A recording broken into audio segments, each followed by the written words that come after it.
Welcome to Slow News Day. I'm Steve Poikinen. And I'm Sarah Hall. We are here highlighting the artists, activists, organizers, and agitators who are pushing back against late-stage capitalism here in the heart of the empire. Joining us today, and I'm really stoked for this, is my good friend, Araquel Bloss. She is the founder of the Progressive Independent Party. She is at the forefront of progressive activism throughout the country, and we couldn't be more pleased to have her on today. So how's it going, Araquel? Hey, I'm glad to be here. Hi, Sarah. Hi, Steve. Hi. Before we jump into the questions, I do want to say that Sarah and I went to go see Lee Camp last night, and he crushed it. But I don't know if you know Santa Cruz at all. Santa Cruz is a really weird fucking town. So when Lee's out there doing his bit, it's like a lot of our regular conversations. So I don't think that he was getting the shocked laughter that he thought, or that he gets normally, because he doesn't usually play someplace like Santa Cruz. He was making a lot of stoner jokes. At like, wow, you guys are, that's all you got. You're really high, huh? You know. But it was a great time. We got to hang out with him in the green room. We got about 15 minutes of an interview out of him that we'll be putting up at some point later today. But yeah, just shout out to Lee Camp for putting on a great show, and shout out to Jason Carney, who was from the Vets for the 99%, who was supposed to be here today and got himself in a car wreck and fractured a couple of ribs. So we hope that he heals up soon, and that that all goes well. Let's jump right into this, man. I would like to hear your story of how PIP got founded, because I know what it was on my end, but I did not put in the work that you did on the front end. So I'd like to hear about that. Well, I was in California visiting my friend Julia Butterfly Hill, who I had ran that connected with through a friend. It was random that I was even there, or that she's even my friend. But I was in California visiting her, and we did some really remarkable things, and it was, just remarkably inspiring to me. And we had, she was emceeing a fundraiser against the Dark Act, against Monsanto and those types of things. So on this plane trip back to Indiana, I was just driven to write this Change.org petition calling for Bernie and Jill Stein and others to join together under one umbrella, the Progressive Independent Party. Bernie had just lost his first major Super Tuesday, and it concerned me that if he lost, which hadn't occurred to me up until then, that all these beautiful connections with this huge movement that had been created would have nowhere to go. And then it just kind of took off from there. I mean, I launched the petition on a Saturday, and I think by Monday, Tuesday, I was on a radio show in Phoenix, Arizona during their primary Tuesday, talking about PIP. So I think it was the right idea at the right time. It just, as you know, you wrote a powerful article about it when you read the petition, and it got shared, I think, almost or over 6,000 times. And so then we continue to work together for the next year in building it. So it was the right idea at the right time. That idea, that kind of coalesced in the First People's Convergence Conference, right? Mm-hmm. And was that the delivery of the Draft Bernie petition, or was that the next one? I can't remember. There were several steps. I went to the DNC in Philly to protest there and was part of the Dem Exit with a Socialist Alternative, and Jill Stein was a little bit a part of that, even though I didn't meet her at the time. And I'm just a girl from Indiana in Philly for the week with my daughter, Sable. And it was the weirdest experience. it didn't feel like America. The delegates were coming out. They'd been censored. It was just a very surreal kind of Twilight Zone feel. And I thought for sure everyone would be ready right then to start the new party.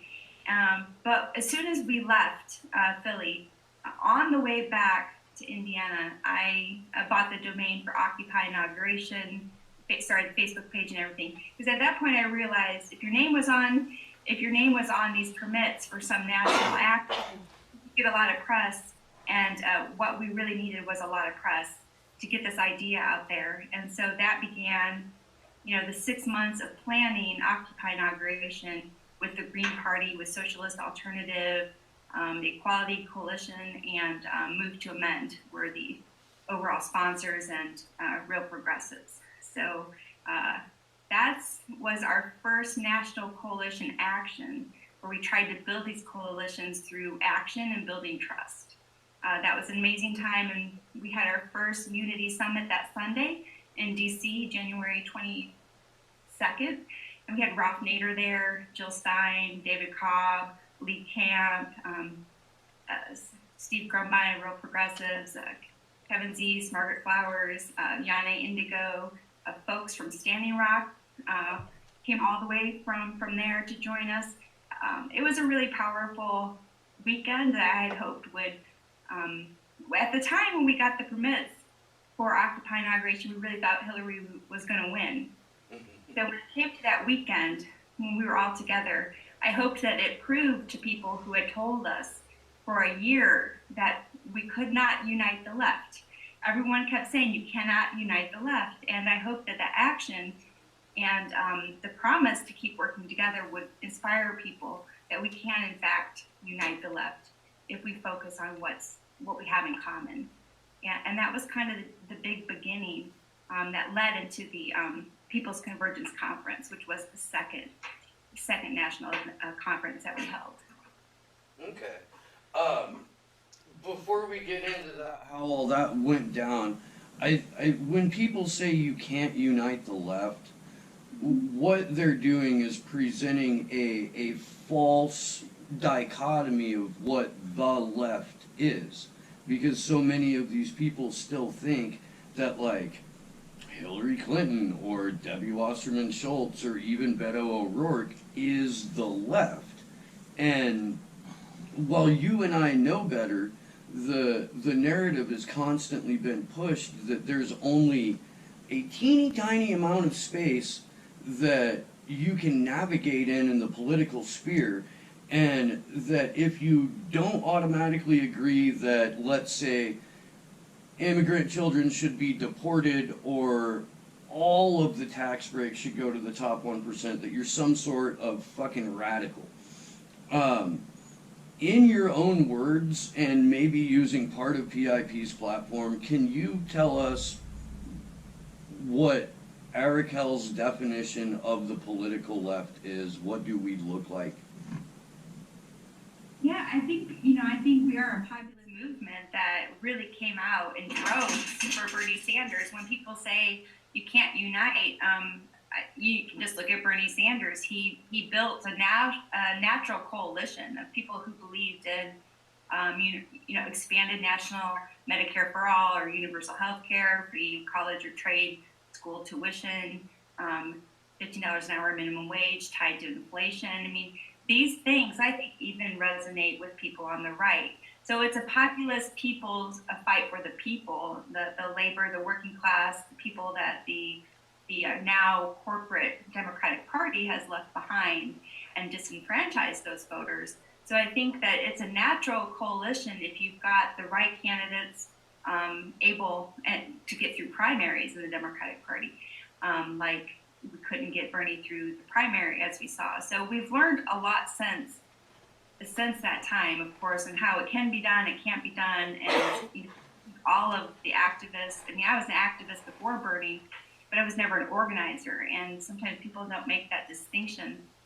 There's a lot more. It's a lot different being an organizer than going on a Saturday and holding a sign, which I'm not saying is not important, but it takes a different kind of set of skills to be an organizer of actions, events, summits, to build relationships that work.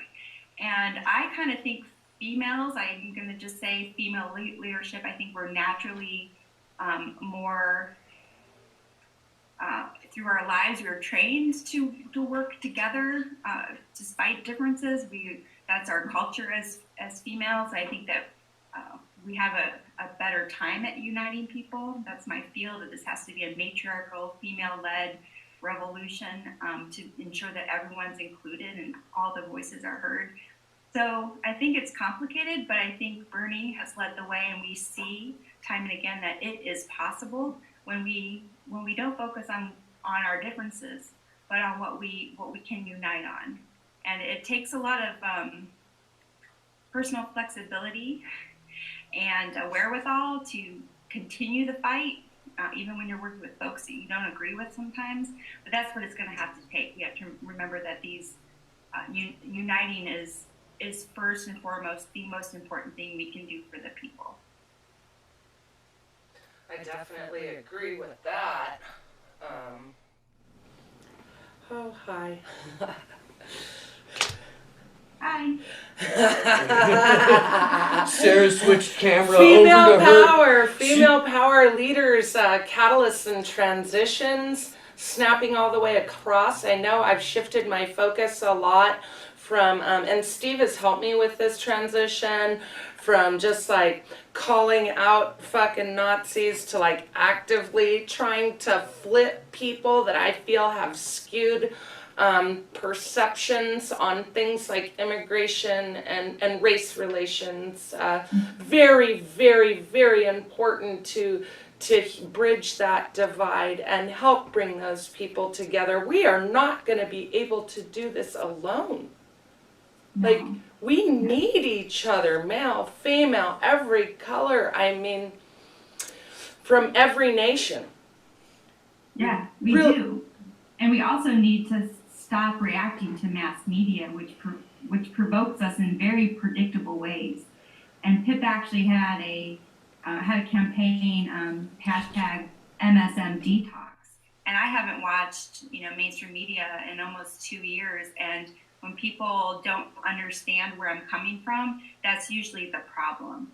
Is the propaganda, the corporate propaganda is so thick that when you stop partaking in this, allowing your mind to be propagandized, and you start to see things clearly, there's definitely a divide between the truth and reality that you see and the people that are, focused on CNN at night. So, if it's immigration or race relations, it's really important to not be provoked emotionally, but to actually look at the laws and the facts, because they're often very different than what CNN is telling you. So we have to watch the powers that be and how they provoke us to keep them in power, even though they're not solving the problems that help the everyday people. So it's complicated, but when we just keep telling the truth, I think that, people are beginning to open their eyes. I mean, we became woke with Bernie, but that was really just the first woke. I mean, you have to wake up every day to wake up, and there's more to see and more to learn and more to talk about. And there's a huge anti-corruption movement happening on the right and the far left and progressives, and many corporate, centrists don't even know that this is happening. So I've always said, if we can focus on what we agree on, which is get these crooks, these people that are rigging our elections, the people that are taking our money and provoking war, we need to get them out of office so that we can really have democratic processes for everyone to actually matter in this country. So it's complicated, but we keep going. The great Sam Tripoli has a little bit, and this correlates perfectly with MSM Detox. He likens it to not eating fast food for a month. And if you quit eating fast food, and then like a month, 6 weeks later, you're hungry and you're like, a quarter pounder, that doesn't seem, as soon as you take a bite of that, your body goes, fuck you! No! No! And that is exactly what taking a break from mainstream media will do to you. You take a month off of Rachel Maddow or Sean Hannity or whatever CIA operative they have on CNN these days, you take yourself out of that situation and you try and watch even 5 minutes of like my old boss, Chris fucking Hayes, and you just have this visceral reaction to, oh my god, this is bullshit, get it away from me. And more people need to be encouraged to divest themselves from the official narrative. I think very much in the same way that we should divest from large banks. The focus should be on independent media outlets. It should be on separating yourself from your screen time and talking to people out in the open to share the idea that we don't need to operate under the parameters that the people in power have decided we must operate under or be labeled dangerous. Mm-hmm. And you, in particular, have been doing a lot of great work on that front. You went down with Danny Long and a couple other folks from Progressive Independent Party just, a weekend or two ago, to knock doors with one of my favorite people, Tim Canova, who's running in Florida's 23rd district to get the fuck rid of Debbie Wasserman Schultz. Could you let us know, give us kind of, a first-hand account of how that weekend went, what you guys got accomplished, the sense that you left with? Yeah, absolutely. I actually wore my Tim Canova. I think he looks very goth in this button. So I kind of grabbed that off the desk. But, I wanted to be sure particularly that Tim and any of my, it's not like I have some great amount of followers or anything, but we do have quite a bit of social media reach. And I wanted to reignite national interest in Tim and just remind people, because we had Bernie endorse Tim last time before he got entrenched in the Democratic Party and he stepped away from helping Tim. And so this time it's been a struggle, I think, for their campaign to make that national, impact and get the support he needs like he had last time. So I wanted to I could do whatever I could do and remind national progressives that this is one fight we should all be behind. We should all donate $27 to for Tim Canova, because Debbie Wasserman Schultz, of course, is the epitome of inner-democratic elites, corruption, an anti-people, anti-democracy, big money, big sugar candidate that we can potentially unseat. Tim is being pulled in running second, a close second to Debbie. So, no, it was a great experience. I consider Tim my friend. He did come to Occupy. Sorry, our dogs are going to have a fight right now. Come here. Tim Canova did speak at Occupy inauguration. It was a great way for trust to be developed. I want to say that again, through the nation. Building actions together really helps build trust between organizations. But so we had worked together before. We've stayed in contact by phone and messenger, but it was a great experience. He got endorsed by Broward County, our Revolution chapter, when we were there. Had an environmental meeting. We knocked on doors.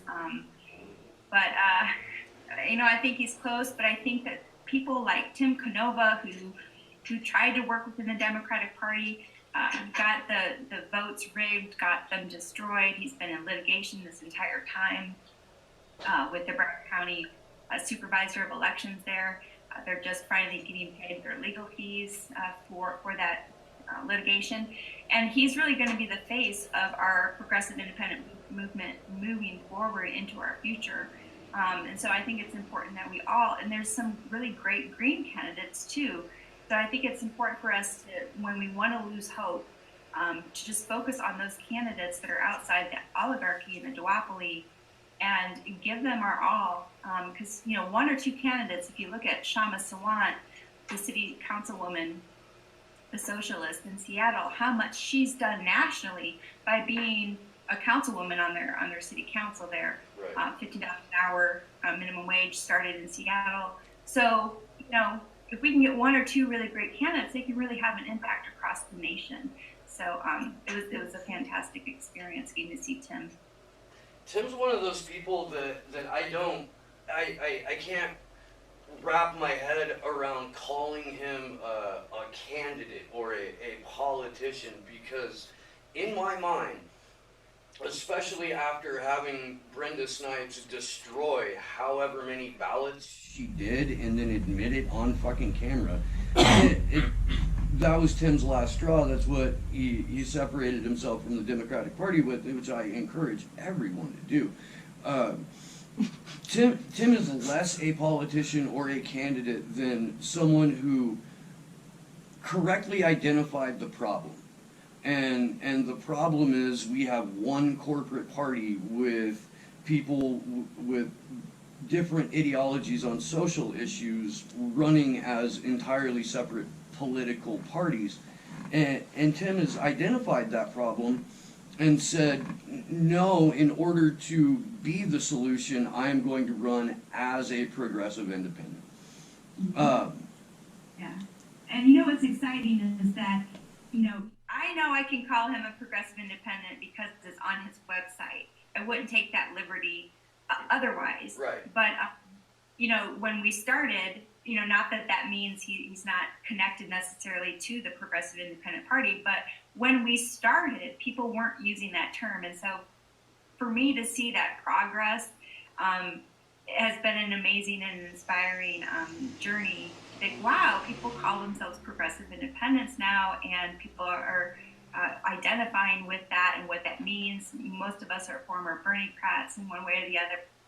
And so hopefully we're building an identity, because we all have to have a shared story to build. I wrote about this today on my Facebook page about communities are built with having a shared story, and in so many ways, with the media propaganda and Mockingbird, the CIA infiltration of the media, we've had 4 or 5 decades of just being gaslit by our government and our complacent media.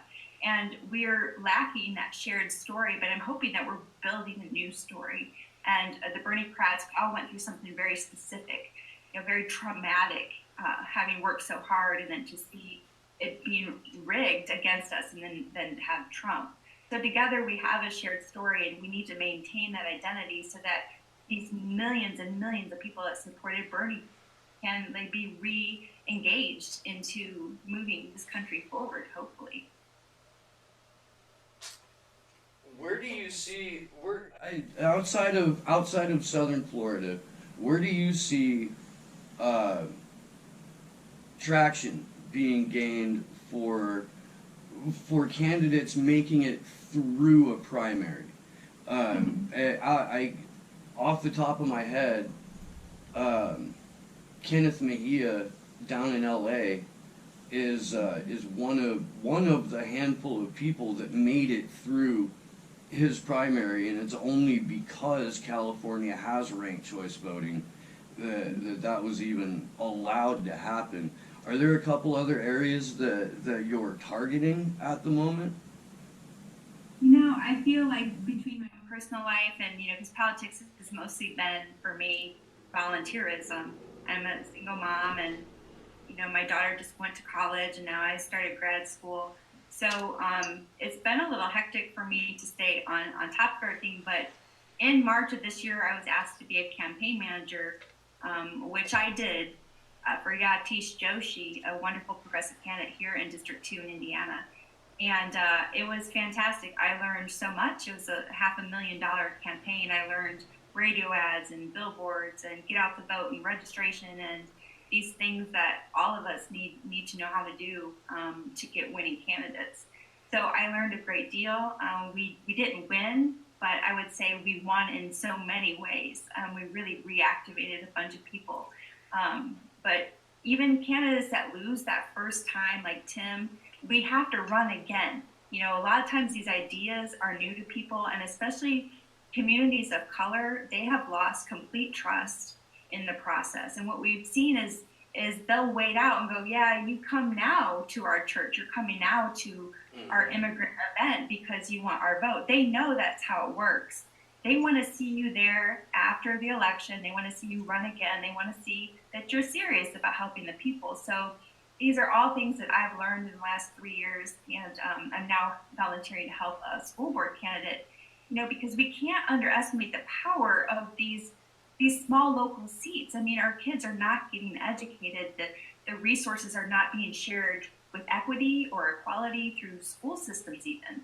So there is no race too small to get involved and help good candidates, particularly candidates that can represent underrepresented community members, people of color, trans, LGBTQ.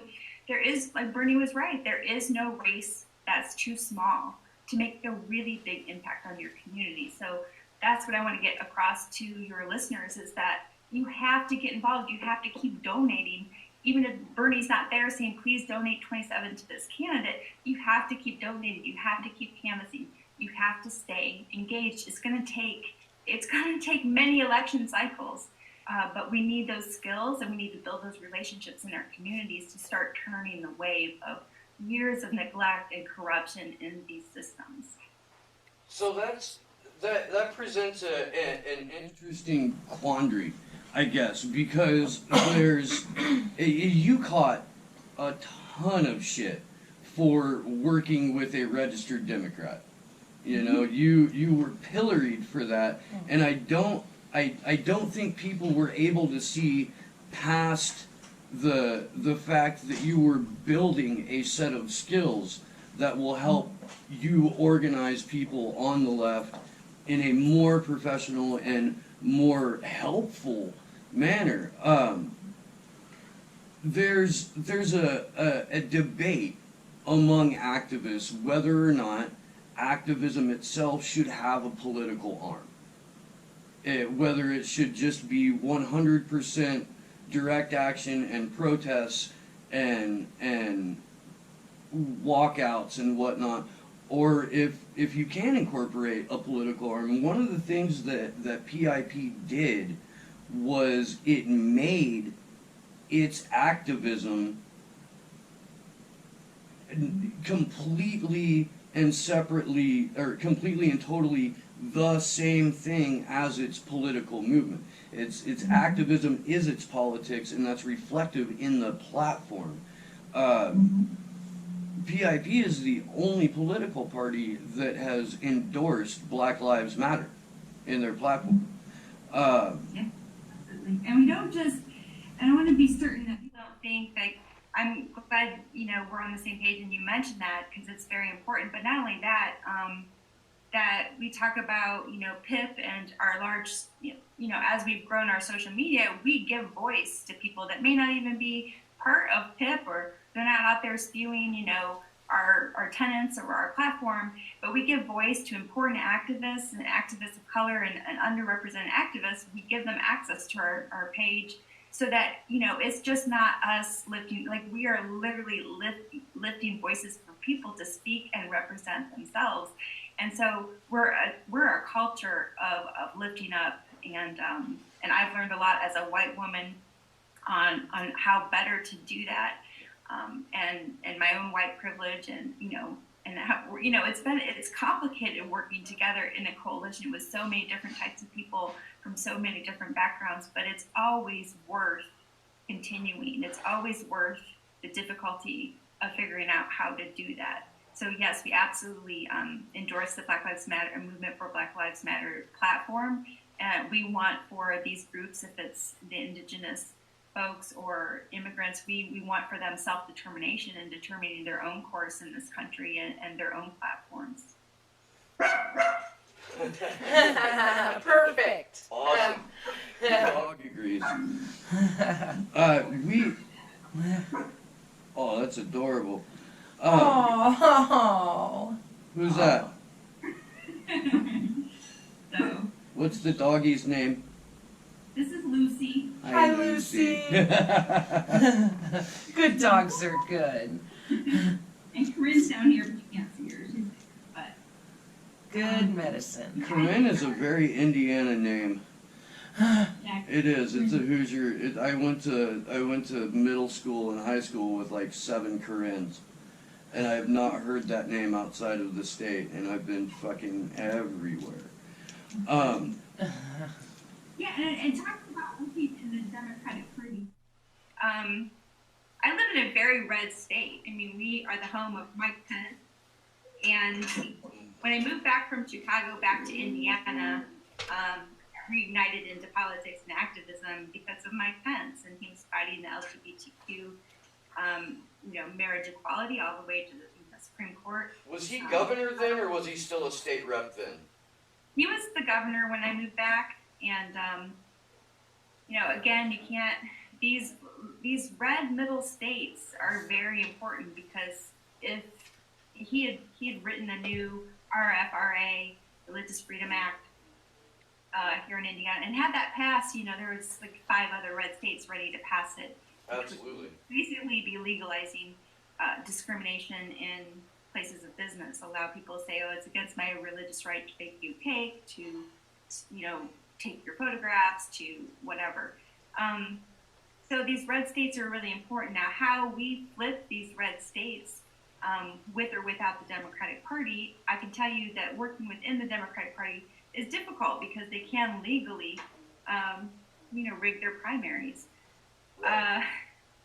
But Indiana was won by Bernie in the Democratic primary, but then Trump won it in the general election. And I think that speaks a lot to Bernie's message, is that these disgruntled, disengaged voters and angry people can go really left. They can go progressive with that message. And so it's food for thought, how to handle these red states where there's many blockades to third parties, and they make it really difficult to get on the ballot.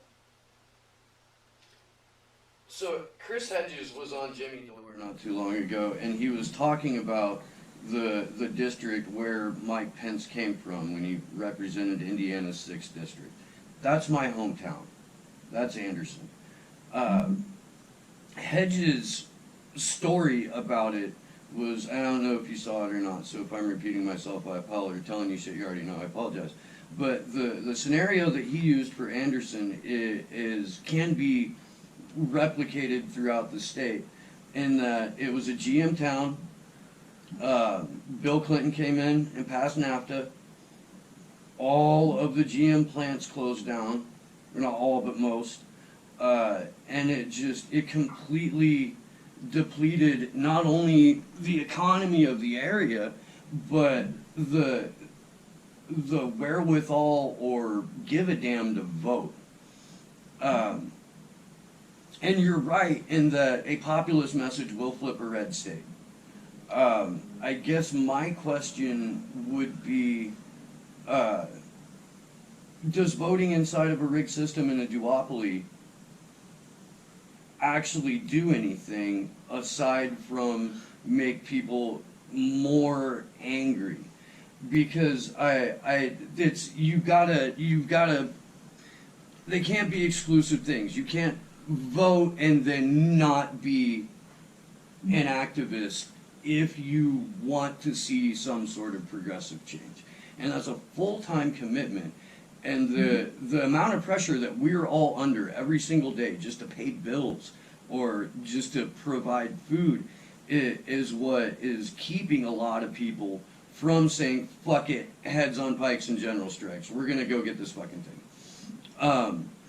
Is there a particular style or method of messaging that you have found to be most effective when communicating to people, hey, this isn't just about voting, it's about as much organization and activism as we can get out of all of you? If it's just, what have you found to be most effective in that manner? Or do you even agree with me on that? No, I mean, I think that my personal messaging is always honesty. And that doesn't always get me a lot of fans sometimes, because breaking from corporate media narratives, breaking from what holds the Democrats, still lingering in power structures. It keeps the Democratic Party still a viable party in the two-party system. So Trump has done some really great things in his presidency. And when I talk about that, it gets a reaction from the left. And I understand that reaction. I just cringed. But I think I feel where you're going with this. Yeah, because as long as we don't identify those things, as long as we are like, Trump has to come out for we need to distinguish what's good and bad in politics, whether it's from the Republicans or Democrats, and the honesty that we give the people is what's going to hopefully gain their trust. I mean, Trump has recently signed 2 bipartisan bills for water protection, ocean protection, water infrastructure projects. Wow. Really, really important things. You know, I was at Standing Rock, Flint, Michigan's not too far from me. We've had lead in the water in East Chicago. So people are like, I don't believe it, I don't trust him. Yeah, we're programmed not to trust him. And, you know, I don't listen to his words, I look at his actions. But we got to talk about NAFTA and what that did and who supported it. We need to talk about who's been profiting from our for-profit prisons. We need to talk about how the Democrats are engaged in that kind of lucrative business of having power and getting very rich from it. That's the only way I see us breaking off from the Democratic Party is to be honest and be the most honest and be the one that will stand for the people above party, right? So I'm not always popular for speaking the truth, but I think that's what progressives are good at. I can talk propaganda and unite the left in that way. We all know how to do it. That's politics, right? But I think as an activist, first and foremost, we want to be honest with people. And it's going to take a long time to change the system, but it's worth it. And we have to keep people engaged and keep giving them hope. I don't want to live in a hopeless world. And if whoever does something positive for the people, it's clean water, shoring up our shores, beaches from the hurricanes, helping Puerto Rico, whatever the case may be, we need to acknowledge that and support those good programs. And I hope honesty in the end of the day works, because there's not a lot of it in Washington or media. That was not what I was expecting you to say about the water stuff. That is fantastic news. Thank you for that bit of good news. So my cynical side Here we go. Because I haven't looked at the bill yet. I honestly haven't. My inherent reaction to hearing something like that is, okay, well, George Bush passed the Healthy Skies Act, and that increased the amount of pollution people could put out. He signed the Healthy Forest Initiative, which was a logging permit, basically. So I really don't know how you can fuck up cleaning oceans. I really don't know how you can do that, but my guess would be you give a kickback to somebody and they rake in a lot of money and do very little work. I don't know if that's how it's going to play out. You need to remember that Trump is not an establishment candidate. He's unpredictable in that way, you know, but he's a nationalist. So I'm he wants to reinvest into our nation in ways like the water infrastructure. Now remember that Flint, Michigan happened in 2014 under Obama's watch. Right. Standing Rock happened under Obama's watch. You know, we can go on and on of things that happened under Obama's watch. He did nothing about it. Now, some of this infrastructure water bill, it will help Flint. You know, it's going to actually help, you know, there's very specific plans on how it's going to help eliminate the algae blooms in southern Florida. I mean, these are really important things. And our media does not want us to know. Does that make him a great president? That's not for me to decide. But the truth is not getting to the people. The White House just came out 2 days ago with a plan to negotiate pharmaceutical prices for Medicare, because we're getting charged like 700 times more than other countries that have universal health care and who capped what they're willing to pay for these prescriptions. And Bloomberg wrote an opinion piece saying that this is the right track. he's going to get blowback from the pharmaceuticals, but he also doesn't owe the pharmaceutical companies anything. He didn't take any of their money. So there are some actually good things happening. We've got North and South Korea beginning to take down their most heavily armed border in history. We haven't provoked Russia more in Syria. So it's not perfect. We are going to pull out of that nuclear arms treaty, though, from what it looks like. I don't know if I'm 100% on board with Trump is an anti-establishment candidate. I know that's how he built himself, but the moment that you've got more Bush appointees and more Bush cabal people in your cabinet than you do your own family members and loyalists, it appears as if the permanent Republican majority, as fantasized by Karl Rove, has completely taken root inside of Trump's White House. And he's unpredictable, but he's incredibly predictable in that you can guarantee he will be on every single side of every single issue, sometimes even in the same sentence. It's very disorienting, and I do want to say that, which is why I read bills, I read what he signs, I read beyond the clips and the propaganda. I mean, he really has had conferences in the White House with governors for prison reform. He's picked out the governors in the country who's had the lowest recidivist rate in the nation. He's brought them to the White House for even prison reform. And I've had my, folks read these, and it actually looks promising. So all I'm saying is that these are very disorienting times. There are some positive things happening, but as long as I think we continue to speak truth to one another, that we can get guided through this really, really weird time. It's bizarre. I mean, it's like, I don't know either what's going on, but I'm always seeking the truth because I know we're not being told the truth by anybody, by Fox, by CNN, so we really have to do due diligence. And I would like to add that these things like prison reform and environmental issues should be part of the Democratic Party's platform. But see, they have failed the people. And so when we say, hey, look what the Republicans are doing and you've not done that, that helps us as grow our independent movement outside of this corporate party. I agree 100% on that. In the environment that we're currently in, with social media purging anti-establishment voices, a crackdown on free speech in general, the most nightmarish scenario that I can envision is not necessarily that Trump keeps the White House or that the Republicans maintain a majority.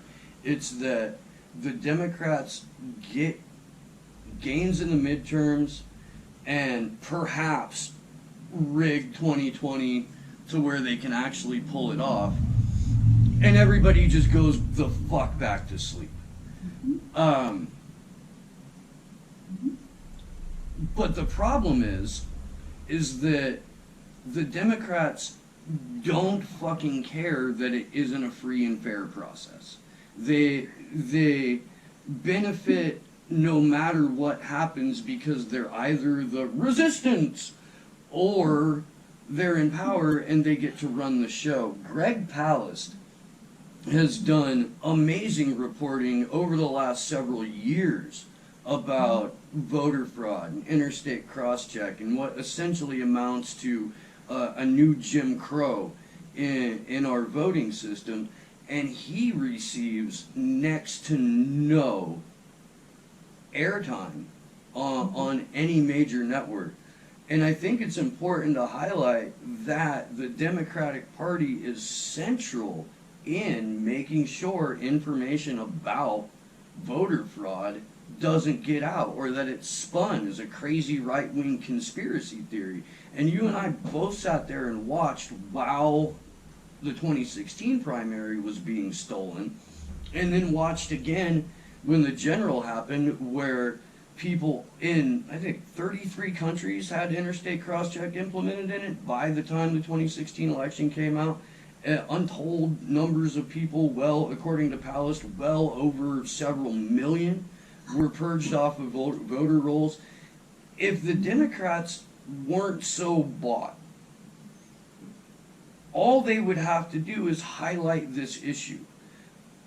But people aren't aware of the issue because they're not saying a fucking thing about it, and I don't see how people can't look at that and go, holy fuck, we really need to look outside of this two-party system.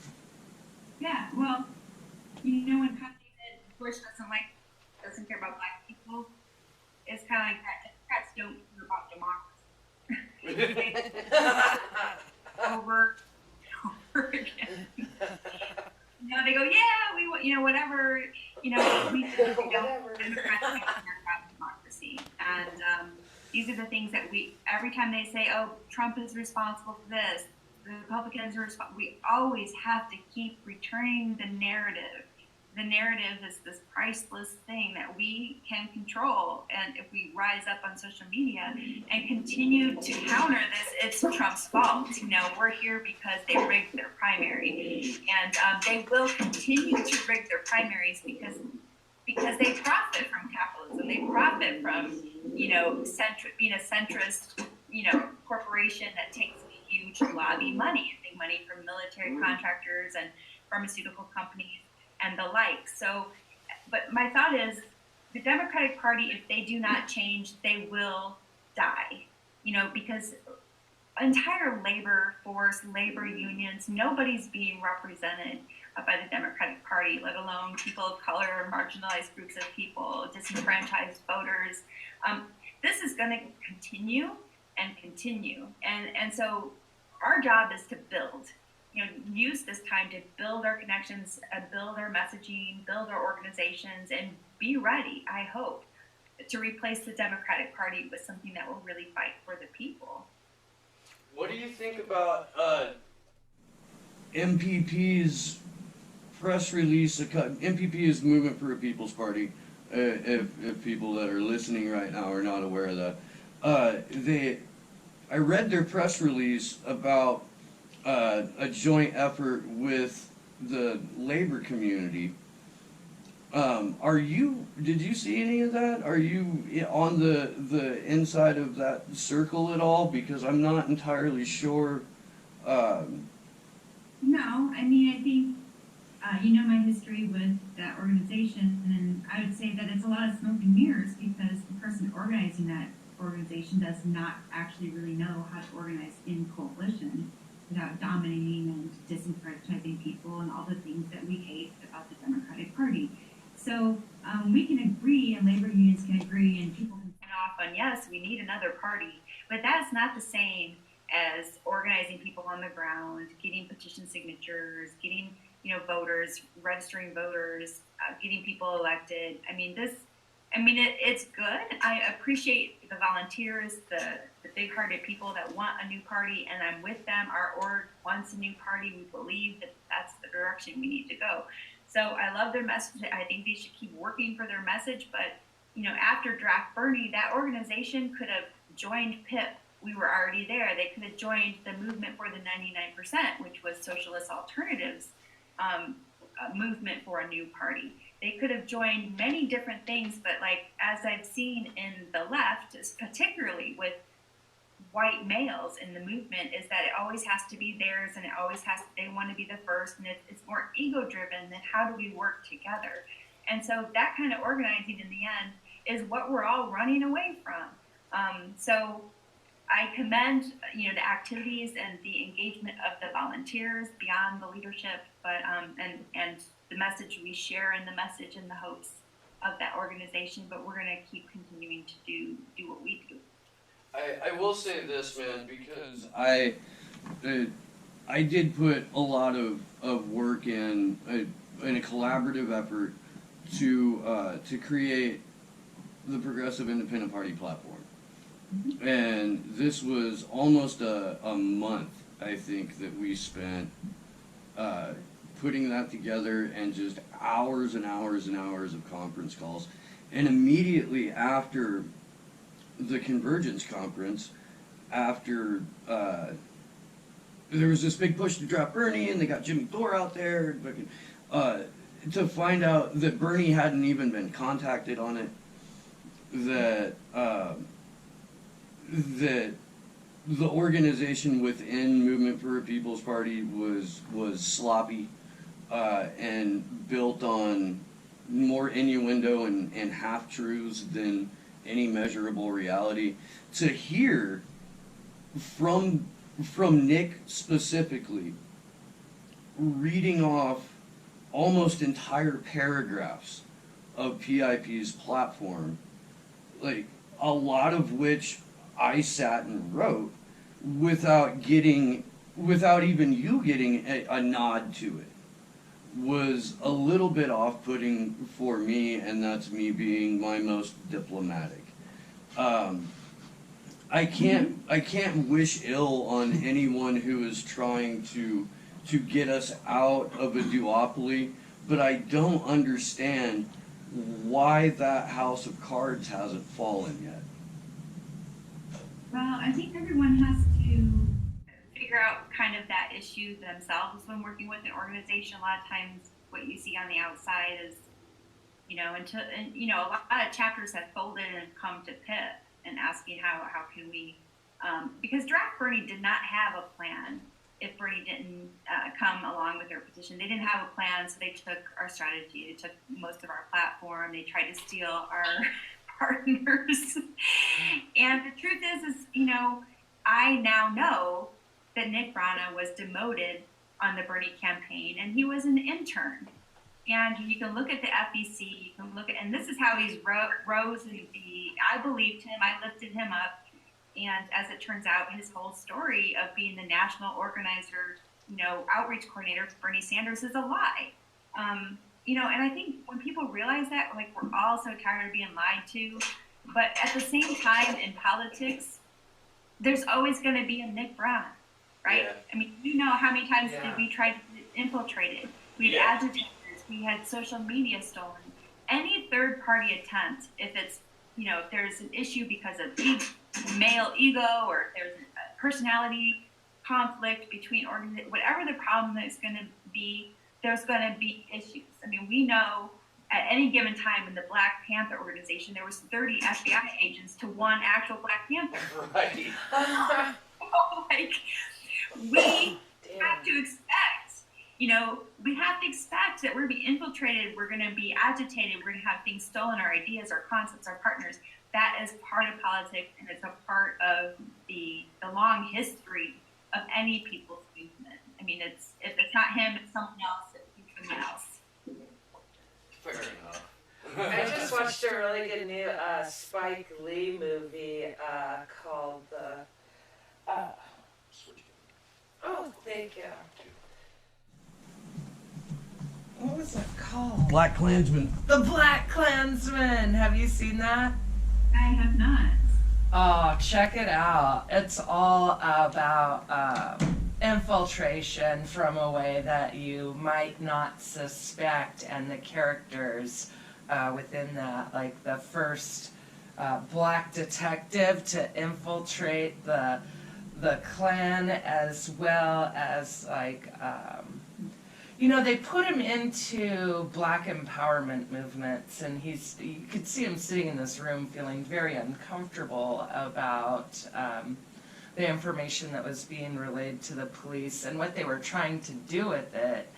And then he just switched gears and convinced him the very next day that he could infiltrate the Klan, like as a brother. And did it, and tricked a bunch of mouth breathers from the inside. It's loosely based on a true story, and it was really nice to see Spike Lee kind of back and put something out there that was very entertaining and engaging. I highly recommend it if you get a chance. Yes, I would love to see that, and I think that's positive. Because I think one of the struggles in me talking and writing commentary on the truth is that the everyday ordinary people don't understand the CIA and the FBI and their place in history, and that it really does happen. I mean, Kevin Zeese of Popular Resistance, they estimate that 1 in 6 of us in this movement is an infiltrator, a government intel infiltrator. So we have to be prepared for these things, and it's super crazy. You know, we had, of course, infiltrators at Standing Rock as well, and yeah. Did you have any contact with them directly? The FBI at Standing Rock? Yeah, the undercovers. I know. I have many suspicions about the activists I've worked with in the last 3 years, but I don't know when or if ever I'll know for sure who was involved in the FBI. And there are people today in the, you know, obviously in positions of respect that I believe are undercover agents, and we have to expect that. And I think you can recognize them by the fact that wherever they are, there is a lot of drama, a lot of conflict. There's a good guy, there's a bad guy. The next action, the other guy's the good guy, the other guy's the bad guy. You start to see these. Sorry about that. I was not supposed to have Kidding me right now. That was, did I ever tell you, Araquel, about Roy Zimmerman? No. I don't know if I did or not. He's a political satirist songwriter. And before any of the Progressive Independent Party stuff happened, I was involved in the early creation of what was basically just a Facebook thing called the Beer Party. And that grew into a couple of statewide offices, and they even ran a candidate in 2012. But Roy was this guy that I found. He lives up in Santa Rosa doing political comedy on a guitar, and he wrote the Beer Party anthem. At any rate, he's playing in Santa Cruz on Thursday, and he just asked me to help promote his show, and that was what you just heard was him doing a version of the Sweeney Todd song that takes a swing at Trump and the Republicans. All right, you're off the hook then. Yeah. We'll let you have that one. Roy's a good guy, man. He is. I wish him well in that aspect. Man, I realized just now that I am a sucker for new political movements that arise on social. That was 2010. It's happening fast. We're halfway to the finish line. So I really liked hearing you say, I was listening to you earlier, and you said, yeah, if you're not comfortable hanging out in the street, maybe you should get comfortable with like being out in large numbers in the street. You very casually said it, and I got a good laugh out of that. I live in the woods, like in the cuts, you know, and I'm like, yeah, man, Oakland's a really vibrant city. I'm very close to Oakland. They do a lot of action there. I just tried to go up there recently. There was supposedly an Occupy movement, but when we got onto social media, either it wasn't happening that day or it had been completely kind of blacked out from social media. I have a feeling it just wasn't on that day, but looking for it, I just expected, you know, and I'm like, well, I couldn't get a functioning gas mask on loan anyways, and I missed my hours between 10 and 2 before, you know, they send in the infiltrators to make us all look like, you know, Violent assholes. yeah, exactly. Thank you. Or, you know, they show a picture of people, somebody taking a dump on the street. Like, you know, that doesn't happen every single day because of the way that we treat our disenfranchised and homeless people and veterans here in the Bay Area. And through the nation. and around the world. The UN just cited San Francisco as particularly cruel and inhumane to its homeless. There were only 2 U.S. cities that got that distinction, and San Francisco was one of them. They just announced here in Santa Cruz that they're gonna pin in San Lorenzo Park right behind our courthouse for a homeless encampment. Yeah, that's what I think about when I think about helping homeless people, is how to cage them in. Like, it's like they work for Amazon or something. Just, did you know that Bezos patented a cage for workers' safety? It's a fucking cage. It's like homeless people, workers at Amazon, you know, we've got a patent for you. We've got And Amazon says that they just filed the patent but have no intention on using it. It's a literal cage. It's a 10 by 10 area that has a conveyor belt going over the top of it, so that when you grab your package and label it or whatever, I don't know, like, it was supposed to be for sale. It did. It looked like a little cell, a one-worker cell that would isolate that worker from everybody else in the warehouse or wherever they happen to be. And the only thing that goes through my head outside of this is exactly what Sorry to Bother You was trying to tell us, is that if you isolate workers, the chances of them ever coming together to organize, maybe talk about getting a better shake at where they're at, is eliminated from the get-go. Can you give anybody that's listening right now a couple of like a couple of different ways that they can help organize within their community without relying heavily on social media? Are there more organic ways that we can do this? Well, yeah, I absolutely think it's probably more effective when you meet in person. You know, and it also is important that you share a goal. So whether it's getting a school board candidate elected or helping to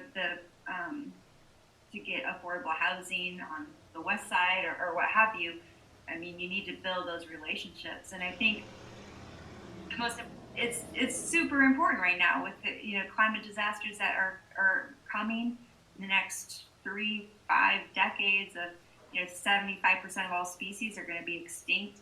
We are heading towards many crises in our future, from water crises to wars and famine and all sorts of things. So beyond politics, I think it's probably healthy for all communities to start to build their resilience and their self-sufficiency, having plans for natural disasters and food shortage and things that, gardening and organic permaculture. If you look at what happened to Cuba during the oil, the oil with Russia, how they were able to bounce back and build much more self-sustaining communities that are less reliant upon corporate food chains and corporate money and federal money.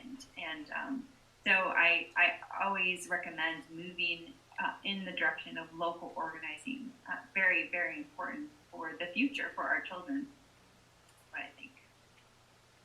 Very doom and gloom, I know. No, it's very real. I mean, one of the points of this show is to try and find ways that we can come together as local communities outside of the realm of politics, because until we really do get that wave of genuine leftists into our political sphere, we are being left out in the cold by our politicians, by our government. You're absolutely right that we need to take over at the local level. Impact, a huge impact on your children, the schools, the quality of your water. I mean, we can't underestimate those local seats. And unfortunately, a lot of People that are listening probably need to run for office, and it's not the most comfortable thing. And these, it's not like we all decided that we have a life in politics. We're moved to make a difference, and sometimes that means getting out your comfort zone and doing something and serving your community in a different way. So I'm calling on all those folks that are listening to start looking at 2019, which is what we're doing here locally, looking at the seats that are going to be opening up for 2019. And I also think 2020, if Bernie runs, could potentially help us sweep a bunch of progressives with him. So we need to start thinking about who we could recruit to run in these seats for 2020. We have to be as efficient and as organized as the other two parties. We have to think ahead. We can't just throw shit together and think we're gonna win. Winning campaigns, it's really hard. We have to plan ahead. So let me ask you about this, and then I think we gotta bounce. In order for Bernie Sanders to run in 2020, according to the DNC's new rules, he has to be a registered Democrat in good standing with the party. This is now a prerequisite to run in a general election or a primary for the DNC. In order to do that, Bernie has to switch his party affiliation. You and I both know that a lot of these states make you register up to a year out in order for you to be able to vote in, let alone run as a candidate for. If Bernie does this, if he says, okay, I'm a Democrat, I want to represent this party, it seems to me that he would have a harder sell running as a full-fledged, bona fide, in good standing with the party Democrat than he would trying to run a third-party candidacy. He's made it clear that he's not going to do that. He sat there on TV as a registered independent telling Chris fucking Cuomo that people shouldn't vote third party. Yeah, that's part of being him preparing, I think, and it's also why he hasn't been, forthright about the DNC primary rigging, and he hasn't been, forthright in the bullshit, which is the Russian collusion story. So I think those are political stances he's made to be in good standing with the Democratic Party, and he's the only independent in the Senate right now, but he has yet to endorse one independent for this midterm. No, but he's right there, he's right there with, didn't he endorse Andrew Gillum before Clinton and Debbie Wasserman Schultz kind of attached themselves to his youth, looking to harvest some of it because the stem cell Slurpee machine was down at the office? Because Tim and Andrew Gillum, they had some kind of understanding about supporting one another, but Debbie Wasserman Schultz kind of swooped in, and I think she needs him potentially to pull out a win to attach themselves with this candidate. So there is no easy way around it. I think Bernie, if he runs, I think we should support him, but all the left have misgivings because of what we experienced in the primary of 2016, and I probably moving forward, I'm probably not going to support many even good progressive Democrats in their primaries because they just can't get through the primaries. So I think at some point we'll have more and more people like Tim Canova leading the party and being the force that gets people to leave the party, hopefully. And it's got to come to that point, because as soon as these corporate Democrats attach themselves to someone still running inside the party, but running as a progressive, their approval ratings drop. They have events with a Debbie Wasserman Schultz or with a Hillary Clinton at the expense of their credibility. Yeah. And I knocked on a door, and for Tim Canova, this guy came to open the door in a wheelchair, And he was like, Andrew Gilliam he's a crook. He's being investigated by the FBI. He was like Debbie Wasserman Schultz. She's backed by the mob. She's in the mob. You know, like, these people are not stupid. You know? Thank you. I was like, wow, you know more than me. So, you know, I think that these tricks that they've been playing, it's beginning to wear off, and people are really starting to see the truth. But, you know, he was going to give Tim Canova a look. You know, there are people that are really, really informed out there. So you give them another option, and they'll take it, I think. I hope. Beautiful. Awesome. Well, we'll end on the if you give people another option, it works out good, because that is that's more uplifting than we normally are on the show. I'm an optimist. At least inside the realm of politics. This has actually been the most political show that we've done. I'm fucking just really happy that you were able to come in today. Hey, thanks for having me. It's always good, and I hope, like, your listeners just remember not to lose hope, you know, because, you know, hope dies last is what Studs Terkel once said, the famous columnist from Chicago. But hope dies last, so keep the hope and stay engaged. Hope lies within our actions. Let everybody know where they can find PIP. Oh yeah, you can find us on Twitter at PIP Unite. You can find us on Facebook at Progressive Independent Party, and you can find us on the web at Progressive Independent Party or pipunite.org.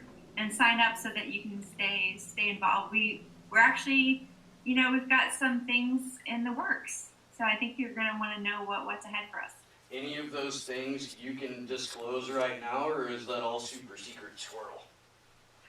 It is super secret, but I will tell you that there's been some progress with groups like the Vermont Progressive Party, who recently passed a resolution that they will support state independent parties as they are trying to form. So, you know, PIP is always pivoting to how can we work together, how can we work. We are going to be helping wherever, whenever we can for the solution that's going to work for the movement. So we're always on top of those things. So I think you're going to want to stay involved and stay in the know. All right. Well, Araquel Bloss, thank you so much for coming on today. And if everyone listening out there is enjoying the content, please like and share and subscribe to the channel. And thanks so much for coming out, and we appreciate it. Thanks, Steve. Thanks, Sarah. Time well spent on Sunday with Araquel. All right. We will talk to you later then. We love you. Love you. Bye. Bye-bye.